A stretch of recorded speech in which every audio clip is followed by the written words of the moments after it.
नमस्कार, मी पंजाब डक. आज 22 जून पासून मात्र सर्वदूर पाऊस व्हायला सुरुवात होणार आहे, म्हणून हा अंदाज सर्व शेतकऱ्यांना लक्षात यायचा. मग 22 जून पासून तर डायरेक्ट 2 जुलै पर्यंत, 22 जून ते 2 जुलै पर्यंत राज्यात सर्वत्र सगळीकडेच पाऊस पडणार आहे, म्हणून हा अंदाज लक्षात यायचा. आज फक्त राज्यामध्ये ठिकठिकाणी सुरुवात होईल. हा आजचा पाऊस म्हणजे सगळीकडे पडणार नाही, आज फक्त नुसती सुरुवात आहे. पण उद्या 22 तारखेपासून राज्यात सगळीकडे पाऊस पसरायला सुरुवात होईल. राज्यात सर्वदूर मात्र उद्या रात्रीपर्यंत बऱ्याच भागामध्ये कव्हर करून जाईल. 23ला आणखीन संपूर्ण व्यापून टाकेल. राज्यात पेरणीयोग्य पाऊस मध्ये ह्या सुरुवात होणार आहे उद्यापासून, म्हणून ही अंदाज सर्व शेतकऱ्यांना लक्षात यायचा. म्हणजे सांगायचं झालं तर आज फक्त निश्चित सुरुवात आहे. आज सुरुवात झाल्या सगळीकडे पडत नसतं. फक्त उद्यापासून मात्र 22 पासून मात्र तर 2 जुलै पर्यंत मात्र राज्यात सगळीकडे पाऊस पडणार आहे.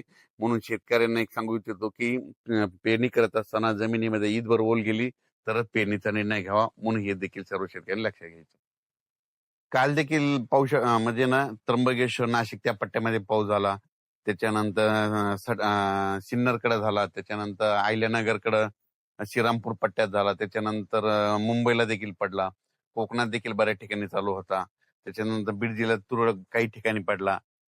इकडं नांदेडकडे धर्माबादच्या पलीकडे तेलंगणाकडे पडला. म्हणजे गडचिरोली त्या पट्ट्यात देखील थोडाफार झाला.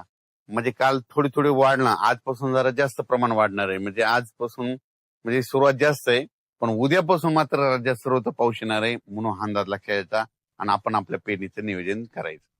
आणि राज्यातल्या सर्व शेतकऱ्याला सांगू इच्छितो की म्हणजे आता म्हणजे 21 जून ते 2 जुलैच्या दरम्यान राज्यात सगळीकडे पाऊस पडणार आहे आणि सगळ्या शेतकऱ्याची पेरणी सुरू होईल.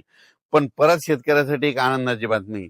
हे जे म्हणत होते ना दुष्काळ, तर तुम्हाला सांगतो 2 जुलै राज्यात जुलै महिन्यात 2 जुलै ते 20 जुलैच्या दरम्यान राज्यात अतिवृष्टी होणार आहे. म्हणजे ठिकठिकाणी अतिवृष्टी होईल आणि बऱ्याच म्हणजे जवळपास मग ती काय होईल, मुंबईकडे अतिवृष्टी होईल, नाशिककडे होईल, पुण्याकडे होईल, इकडे उत्तर महाराष्ट्राकडे होईल. मग त्याच्यामुळे काय होईल, जे छोटे छोटे तळे आहेत त्याच्यामध्ये मात्र जुलै महिन्यात मात्र पाणी येणार आहे, म्हणून हा अंदाज लक्षायचा.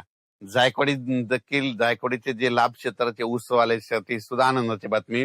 जुलै महिन्यात काय होणार आहे, नाशिक उत्तर महाराष्ट्राकडे जोरदार मुसळधार अतिवृष्टी होणार आहे. त्याचं पाणी गोदावरीला येणार आहे. मग त्याच्यानंतर धरणामध्ये आवक यायला थोडीफार सुरुवात होईल, म्हणून हे ऊस शेतकऱ्यासाठी आनंदाची बातमी. म्हणजे जुलै महिना शेतकऱ्यासाठी सगळ्यात फायद्याचा ठरणार आहे, म्हणून हा अंदाज सर्व शेतकऱ्यांनी लक्षात यायचा.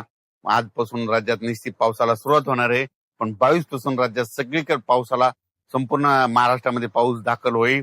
23ला सगळ्या जवळपास बऱ्याच भागात दाखल झालेला असेल, 24ला सगळीकडे पडलेला असेल, 25-26ला शेतकऱ्याच्या पेरण्या लागवडी सुरू होतील, म्हणून हा अंदाज लक्षात यायचा. अचानक वातावरणात बदल झाला. पेरणी करताना सगळ्यात महत्वाची घ्यायची काळजी, पाऊस पडल्याच्या नंतर सकाळी सकाळी शेतात जायचं.